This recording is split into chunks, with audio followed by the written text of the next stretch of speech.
बिस्मिल्लाहिर्रहमानिर्रहीम। अस्सलाम वालेकुम दोस्तों, ये वीडियो काफी इंटरेस्टिंग होने वाली है। इसमें मैं जो बात करने जा रहा हूँ वो है जो बाइडेन की कॉल प्रेसिडेंट जी जिनपिंग को। इस बातचीत में क्या डिसाइड हुआ है अफगानिस्तान के हवाले से, चाइना के हवाले से, चाइना अमेरिका रिलेशन के हवाले से, कोविड के हवाले से, इंडिया के हवाले से और सबसे इम्पोर्टेंट पाकिस्तान के हवाले से। सबसे पहली चीज ये बात समझ ले, जब भी कोई पॉलिटिकल सिचुएशन या कोई मुल्क गिरता है और एक नई गवर्नमेंट आती है और वहाँ पर केओस होता है तो वो सिचुएशन मैच्योर नहीं होती। सिचुएशन मैच्योर ना होने की वजह से कोई भी मुल्क अपनी एक पॉलिसी नहीं दे सकता क्योंकि चीजें काफी अनसर्टेन होती हैं। सो बहुत सारे ममालिक ये करते हैं कि वो वेट करते हैं कि सिचुएशन काफी हद तक मैच्योर हो जाए, उसके बाद वो अपनी पॉलिसी ड्राफ्ट करते हैं उस सिचुएशन के हवाले से। इसीलिए आप देख रहे होंगे कि इस वक्त अफगानिस्तान के हवाले से तमाम तर ममालिक एक दूसरे का मुंह देख रहे हैं कि करना क्या है, हो क्या गया है और क्या करने के बारे में सोच रहा है। कुछ ममालिक इससे फायदा उठाने के लिए कोशिश कर रहे हैं, कुछ ममालिक अपना काम चलाने की कोशिश कर रहे हैं। हर कोई अपने अपने मुंह की तरह लगा हुआ है और सभी ममालिक ड्रामा यही कर रहे हैं कि हम अफगानिस्तान का भला चाहते हैं। बहरहाल एक और पॉइंट जरा ज़हन में रख लीजिएगा,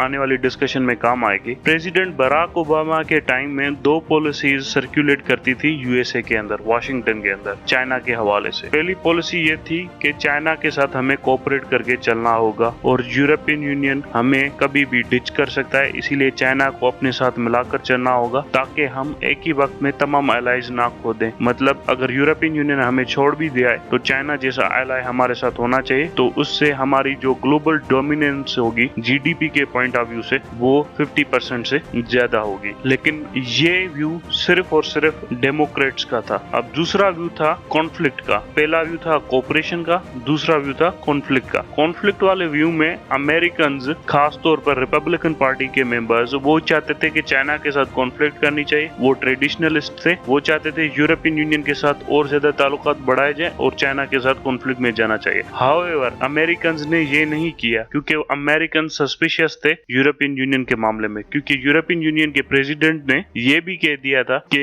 अब अमेरिका सुपर पावर नहीं रहा और यूरोपियन यूनियन को इसे टेक ऑन करना चाहिए और जीडीपी वाइज अब यूरोपियन यूनियन अमेरिका से आगे निकल चुका है। फिर क्या हुआ, ये मैं बात कर रहा हूँ 2016 के टाइम की। उसके बाद आपको पता है कि ब्री एग्जिट हो गया, ब्रिटिश एग्जिट हो गया यूरोपियन यूनियन से। ये एक अटेम्प्ट था यूरोपियन यूनियन को थोड़ा सा डिसमेंटल करने के लिए। सो यहाँ पर अमेरिका ने अपना थोड़ा बहुत असल रसूख भी दिखाया यूरोपियन यूनियन को कि आप अलोन नहीं, हम भी कुछ हैं। आप सबको पता होगा जब विकीलीक्स आई थी तो उसमें ये बताया गया था कि जर्मन चांसलर एंजेला मार्कल के फोन टेप्स किए जा रहे थे सीआईए की तरफ से। ये इसलिए किया जा रहा था क्योंकि सीआईए सस्पेक्ट कर रही थी कि जर्मनी अपने रिलेशंस रशिया के साथ बढ़ा रहा है और कभी भी अमेरिका को डिच कर सकता है। जो यूरोपियन यूनियन को समझते हैं तो यूरोपियन यूनियन के दो ही बड़े ममालिक हैं इस वक्त प्री एग्जिट के बाद, वो है जर्मनी और फ्रांस। अब ये सारी चीजें आपको जहन में होनी चाहिए ताकि अब हम चाइना और अमेरिकन रिलेशंस और डिस्कशन ये जो बाइडेन की कॉल की हुई है वो डिस्कस की जाए। सारी दुनिया ये कह रही है कि वो कोविड के ऊपर बात की है, अफगानिस्तान के ऊपर बात की है। नहीं, अमेरिका अपने लिए नए स्ट्रेटेजिक पार्टनर्स ढूंढ रहा है और अमेरिका देखना चाहता है कि वो किस हद तक निगोशिएट कर सकता है चाइनीज गवर्नमेंट के साथ। अब इसमें एक और पॉइंट ऐड कर लीजिए कि